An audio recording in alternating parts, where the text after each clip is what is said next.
Baik, selanjutnya kita menginjak kepada speaker atau pembicara yang ketiga dengan topik penata laksanaan pneumonia pada pasien COVID-19. Profesor Dr. Muhammad Amin, spesialis paru konsultan. Beliau juga menjabat salah satu wakil direktur di Rumah Sakit Umum Universitas Airlangga. Assalamualaikum warahmatullahi wabarakatuh.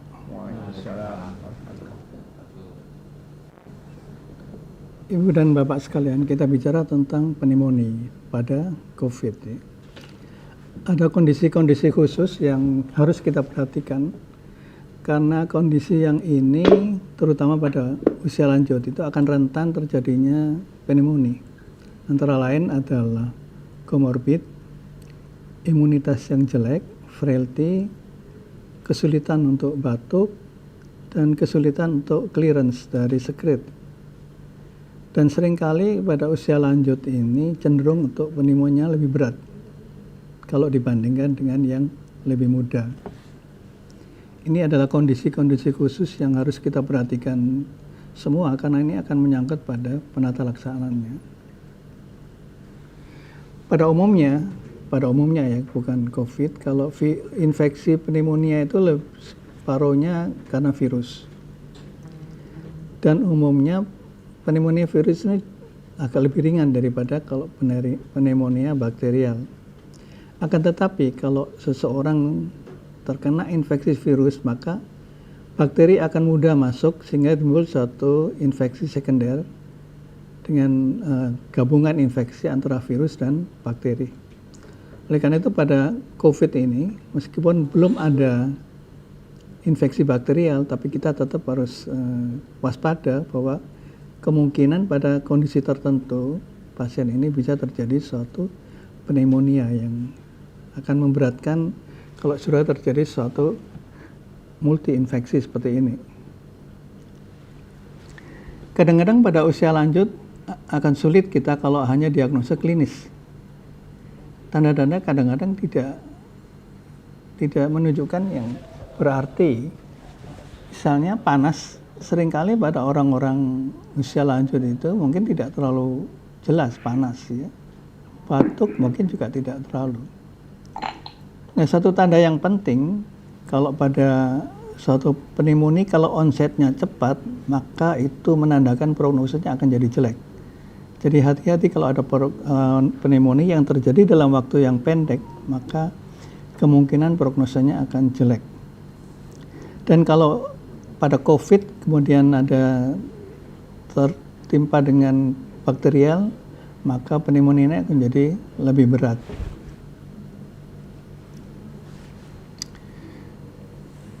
Jadi sekali lagi, polimicobacteria ini sering terjadi pada orang-orang tua. Ya. Kenapa? Karena infeksi virus itu akan meningkatkan perlekatan bakteri ke epitel. Dengan demikian maka akan terjadi suatu perkembangan dari bakteri, lalu terjadilah suatu pneumonia. Di samping itu juga karena kerusakan yang berat pada paru, maka clearance paru menjadi jelek, banyak sekret yang tidak bisa dikeluarkan, maka itulah bakteri bisa tumbuh. Kita tahu bahwa pada orang-orang tua itu banyak terjadi suatu bakteri ya di saluran pernapasan yang sebetulnya tidak menimbulkan klinik kecuali kalau dalam kondisi yang jelek. Kadang-kadang fototoraks itu normal, tapi kalau fototoraks yang normal tidak berarti belum ada pneumonia. Seringkali kalau pada orang-orang pneumonia ini yang agak menonjol adalah terjadi suatu wheezing pada pemeriksaan, ada wheezing dan distress napas, sesak. Ya, ada sesak, maka itu hati-hati kemungkinan ada pneumonia. Meskipun lain-lain mungkin belum jelas. Nah, PCR ini kadang-kadang kalau masih awal-awal masih viral load-nya rendah mungkin belum tampak ya, mungkin masih negatif. Tapi ada sesuatu yang bisa mendukung untuk diagnostik adalah dengan CT scan.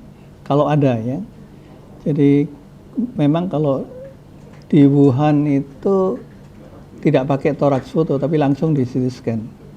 Insya Allah nanti di Rumah Sakit UNER itu ada CT scan yang dekat dengan pemeriksaan, yang dekat dengan ruang rawat inap sehingga pasien bisa dilakukan CT scan. CT scan ini akan muncul lebih dulu kemungkinan daripada PCR yang positif.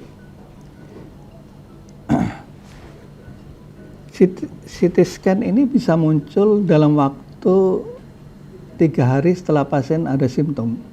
Sedangkan kalau sebelumnya belum ada. Ini adalah data-data dari Wuhan bahwa sebelum 3 hari kadang-kadang belum muncul. Apalagi thorax photo ya. Thorax photo malah belum muncul. Sedangkan kalau di sini kalau sudah yang sangat sibuk seperti ini, PCR mungkin kita tunggu sampai 3-5 hari baru keluar hasilnya. Jadi kalau ada PCR kita sudah bisa menentukan, kalau ada CT scan kita bisa menentukan apakah pasien ini sudah mengidap pneumonia atau belum. Ini adalah data kalau usia itu sangat mempengaruhi angka kematian. Ya. Hampir 15% kalau pada usia di atas 80, dan kalau usia di sekitar 70-an itu hampir separuhnya, jadi 8%.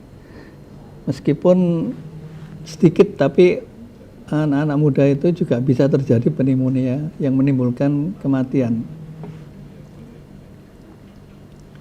Bagaimana dengan gambaran CT scan? Ini saya ambil gambaran di CT scan, nanti kita korelasikan aja dengan foto toraks. Tapi yang sebenarnya yang standar untuk Wuhan waktu itu adalah CT scan.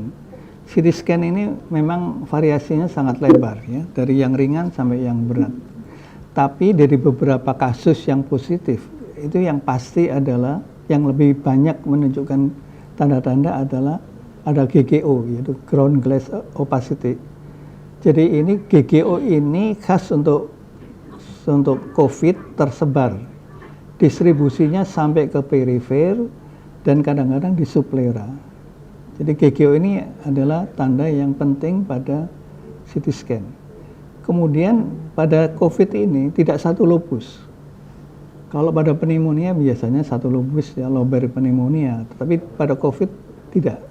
Multiple lupus, terutama lupus bawah. Kenapa? Karena inflamasinya lebih banyak terjadi di alveoli terisioli sekret, timbullah suatu opasitas di gambaran foto yang perifer karena ini semua ada di alveoli.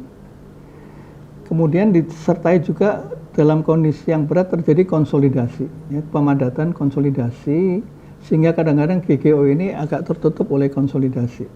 Ya. Jadi GGO sebetulnya yang terbanyak ya, ground glass ini yang terbanyak.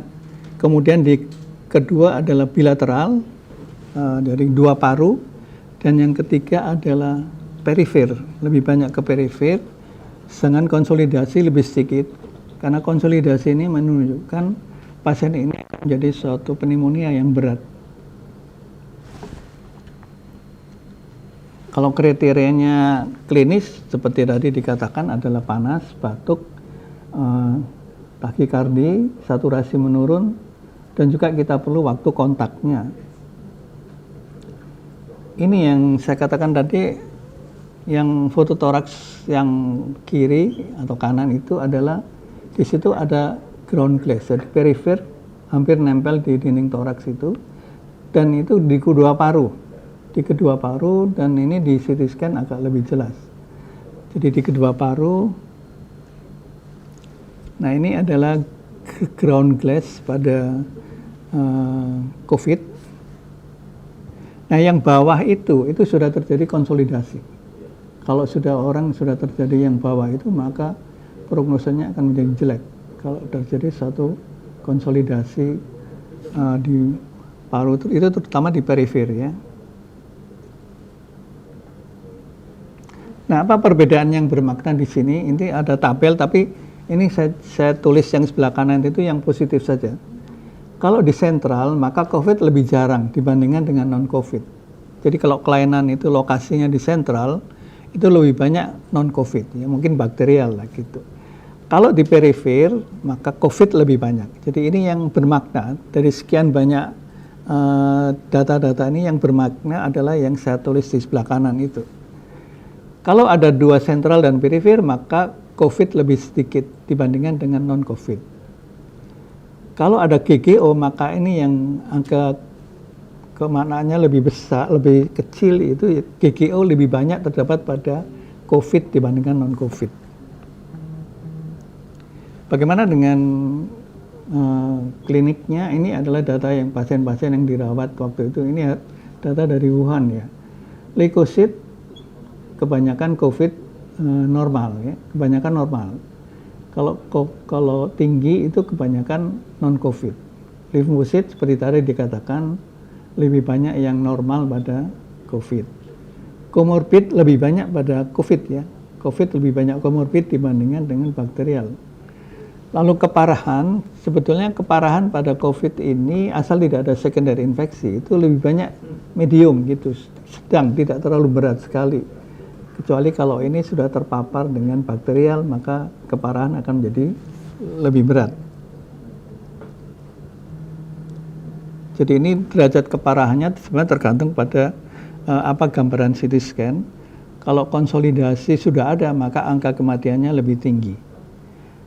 Kemudian CT scan bisa pada awal normal, dan yang jelas ada GGO, dan kalau ada konsolidasi maka derajat penyakit ini menjadi lebih berat. Ini gambaran pada non-COVID, ya, hanya sebagian, tidak bilateral, tapi yang COVID ini awal ya, belakangan ini awalnya COVID mungkin masih belum jelas. Nah ini yang COVID, khas COVID ya. Jadi yang sebelah kanan itu menunjukkan yang sudah sangat berat. Apa yang disebut ground glass itu seperti ini. Kok ketutupan ya, itu ya. Jadi di tengah itu ada opasitas, kemudian di pinggirnya itu ada satu pemadatan. Itu adalah ground glass appearance. Kalau itu jelas pada CT scan atau pada thorax foto, maka lebih besar kemungkinan ini adalah COVID-19. Nah, dalam perkembangannya kalau di imaging ini, maka tadi saya katakan setelah hari ketiga baru muncul tanda-tanda ini. Setelah itu progresif dan puncaknya pada hari ke-9. Setelah itu hilang, diabsorpsi pada hari ke-14 kalau sembuh ya. Kalau tidak sembuh sampai terus nanti ke gagal napas. Jadi ini adalah ini memang mungkin tidak kelihatan, tapi ini adalah yang atas itu adalah yang hidup, yang survive, artinya yang sembuh, pulang sembuh, yang bawah itu yang meninggal. Tapi ada yang saya ingin katakan di sini adalah saat-saat kritis itu terjadi pada hari ke-9, 10. Jadi data-data yang mereka yang survive itu terjadi 9, 10 itu saat kritis terjadi sepsis dan juga terjadi ARDS. Sedangkan pada yang berat, saat-saat kritisnya itu di hari ke-10 dan ARDS pada hari ke-12, tapi setelah itu menjelek terus.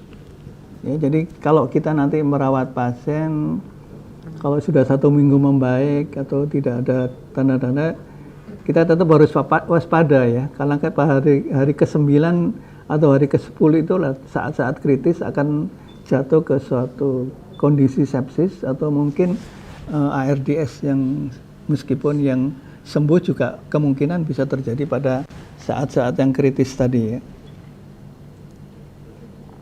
Nah sekarang bagaimana dengan pneumonia? Kalau kita menghadapi pneumonia maka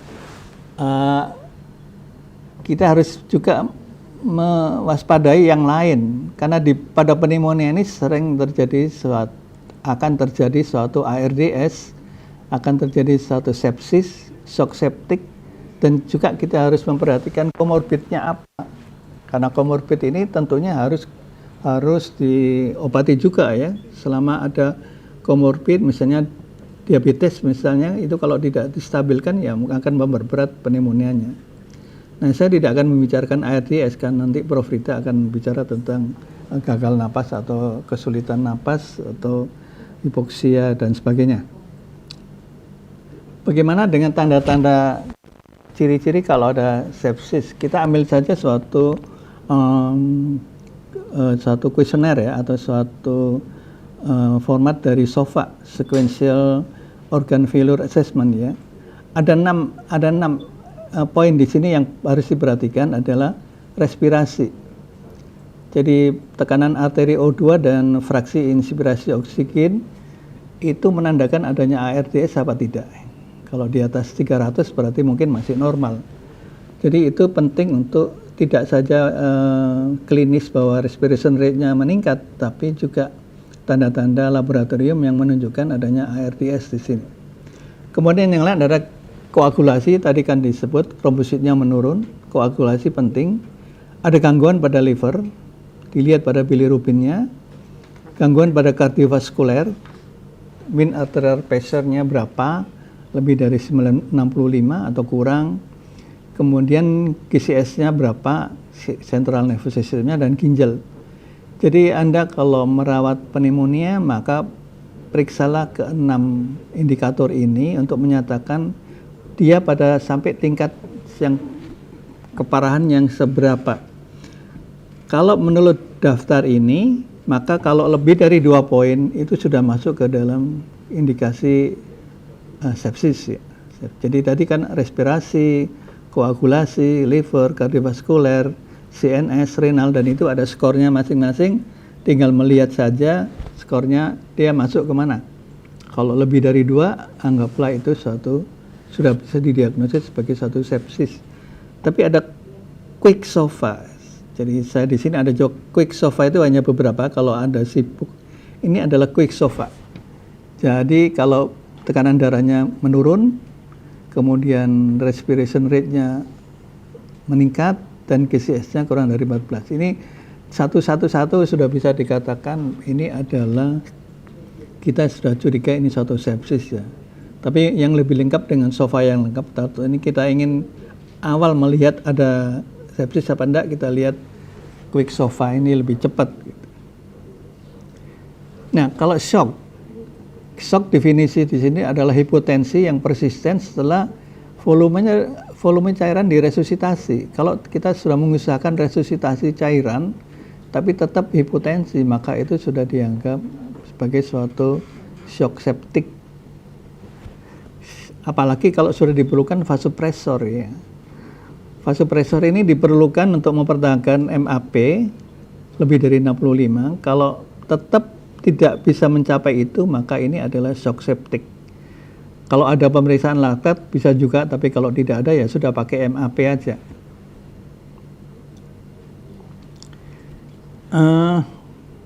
Terapi dan monitoring, saya kira isolasi penting di sini, kemudian pencegahan infeksi juga penting, dan serial fototoraks ya. Kalau kita CT scan sekali saja, jangan balak-balik. CT scan sekali saja, tapi fototoraks ini untuk menunjukkan perburukan. Apakah ada perburukan setelah itu, kemudian suplementasi oksigen itu sangat penting dalam awal-awal ini. Nah, dalam hal kita melakukan manajemen, maka pertama adalah kenali adanya suatu gagal napas ya. Gagal napas dengan hipoksia yang berat. Anda harus kenal bahwa ini sudah terjadi. Kemudian yang kedua adalah kita harus memberikan terapi cairan, karena cairan ini penting untuk menstabilkan hemodinamiknya. Yang ketiga adalah antibiotik. Sementara yang empiris saja dulu, yang empiris ada di sini. Kemudian yang keempat adalah simptomatik, dan yang kelima adalah ini satu pertanyaan saja, apakah kortikosteroid penting di sini ya. Kemudian observasi yang ketat akan perburukan dari penyakit, kemudian komorbid, hipertensi, diabetes, itu semua harus diobati. Jadi ini adalah prinsip-prinsip kalau Anda akan mengobati seseorang dengan pneumonia COVID-19. Terapi cairan, kalau tidak ada shock ya konservatif saja seperti biasa kita berikan cairan, tapi harus hati-hati karena pemberian cairan yang agak agresif itu akan menimbulkan edema paru dan akan memperberat distres napasnya ya. Jadi terapi cairan itu baik, tapi harus hati-hati jangan sampai terjadi edema paru. Kemudian keseimbangan elektrolit juga penting di sini. Tanda-tanda shock, kapan kita mencurigai adanya shock sepsis? Pada saat kita menentukan bahwa itu ada infeksi. Kemudian ternyata diperlukan vasopresor tidak sampai mencapai MAP lebih dari 65 dan kadar laktat. Jadi ini adalah tanda-tanda shock. Nah, kalau sudah menghadapi begini, maka 1 jam pertama itu adalah saat-saat yang paling kritis. Saat-saat yang paling penting adalah 1 jam pertama ini. Kalau 1 jam pertama ini ada shock sepsis yang ada curigai dan ada diagnosis, maka kita berikan saja antibiotika, antimikroba kita berikan saja untuk bakterial ya. Kita tidak melihat apakah itu bakteri apa virus. Kalau 1 jam pertama ada shock sepsis, ini anjurannya, rekomendasinya adalah langsung saja diberikan antimikroba. Kemudian loading cairan pada 1 jam pertama, vasopresor kalau terjadi hipotensi, dan ukurlah MAP. MAP-nya sudah tercapai apa belum. Kalau kita punya ahli-ahli untuk memasang central venous catheter, maka itu lebih baik. Karena obat-obat yang dimasukkan lewat intravenous itu kadang-kadang terjadi ekstravasasi dan terjadi satu kerusakan jaringan di sekitar penyuntikan itu. Tapi kalau tidak ada ya tidak apa-apa. Kemudian berikan cairan kristaloid 30 ml per kilogram berat badan dalam 3 jam pertama. Kemudian mungkin barangkali masih perlu tambahan cairan, tapi hati-hati ya. Kita lihat di perfusinya saja, kalau sudah baik ya mungkin sudah baik. Hati-hati di sini karena jangan sampai terjadi overload cairan sehingga terjadi satu edema paru.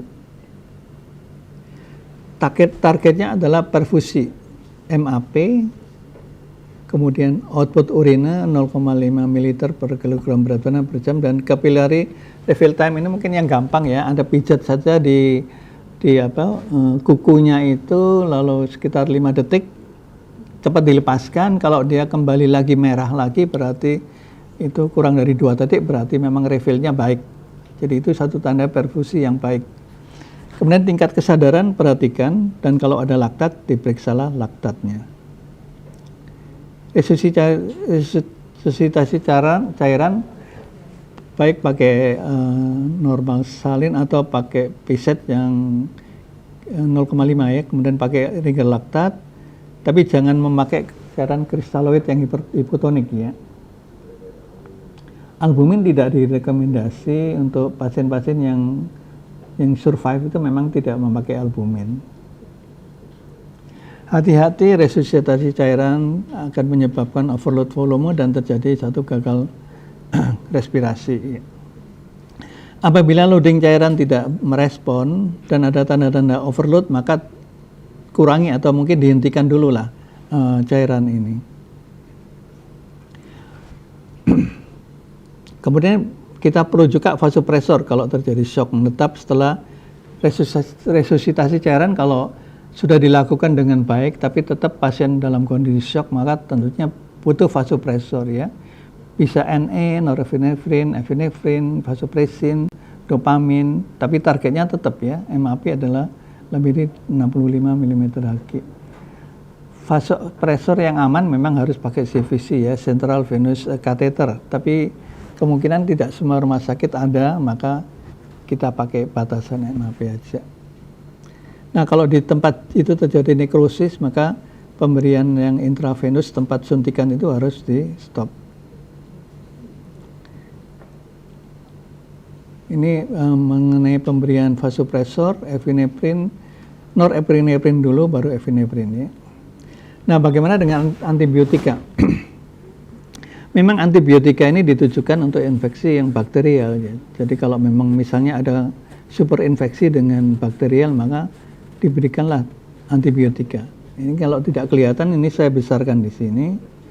Jadi kalau pneumonia yang ringan sampai sedang, maka paduan standarnya adalah beta-lactam plus macrolide atau fluoroquine respirasi. Misalnya levo, moxi, itu adalah fluoroquine yang respirasi.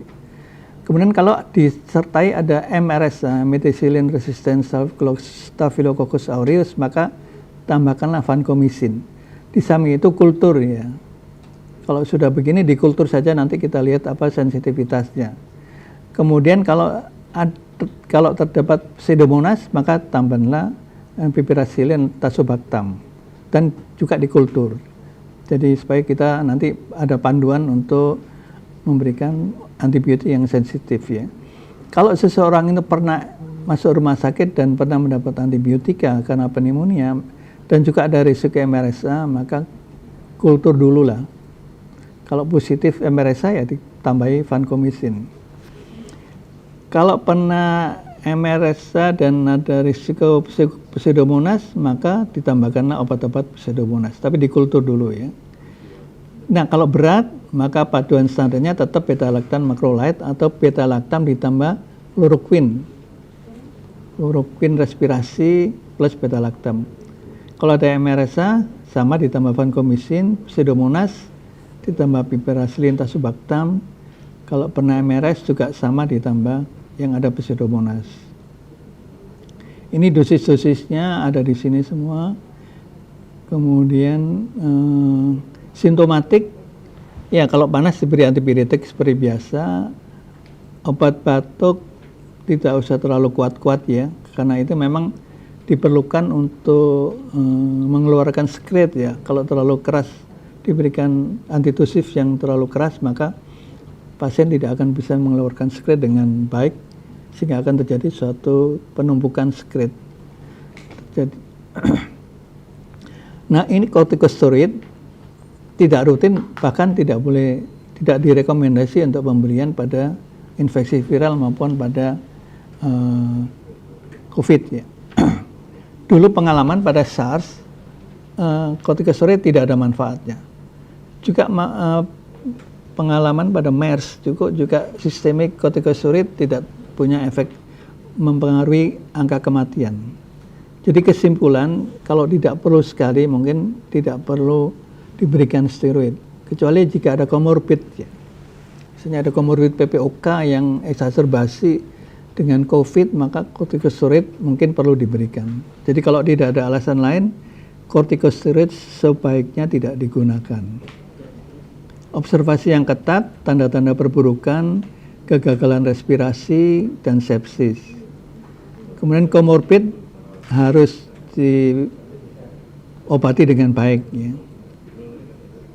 Nah, kalau yang spesifik COVID saja, pneumonia COVID, memang belum ada antibiotika dan memang tidak dianjurkan untuk antibiotika. Tapi mungkin kondisi di sini beda ya. Kondisi di sini meskipun tidak ada tanda-tanda bakterial, tapi rekomendasinya diberikan macrolide atau fluoroquine yang respirasi. Jadi misalkan levo biasanya diberikan di rumah sakit umum, diberikan azitromisin macrolide-nya ya, meskipun belum ada tanda-tanda itu ada pneumonia bakterial ya. Obat-obat antivirus seperti tadi dikatakan Prof. Usman itu juga tidak banyak yang efektif, banyak yang masih coba-coba. Sekarang sedang diadakan satu riset tentang ini, macam-macam, lopinavir, ritonavir, macam-macam untuk apa mungkin bisa untuk COVID ya. Jadi ini masih diuji dan saya kira ada dari kita semua ikut dalam suatu solidarity trial yang mencoba untuk obat-obat antivirus ini yang dipakai untuk COVID-19.